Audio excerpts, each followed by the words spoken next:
Nico Alanis, known on Instagram as @NicodsCustoms, is an automotive enthusiast and custom vehicle builder recognized for his distinctive 1970 Chevrolet C40 truck, styled with a vintage Coca-Cola theme. This patina-finished truck is equipped with a custom suspension, allowing it to sit low to the ground, and features a set of TIS wheels. In November 2024, Alanis showcased this unique vehicle at the SEMA show, an esteemed automotive specialty products trade event held annually in Las Vegas.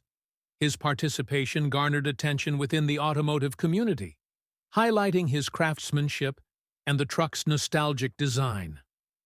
Alanis has documented the truck's transformation and exhibition journey on his Instagram account, sharing various posts and videos that detail the customization process and the vehicle's appearances at events.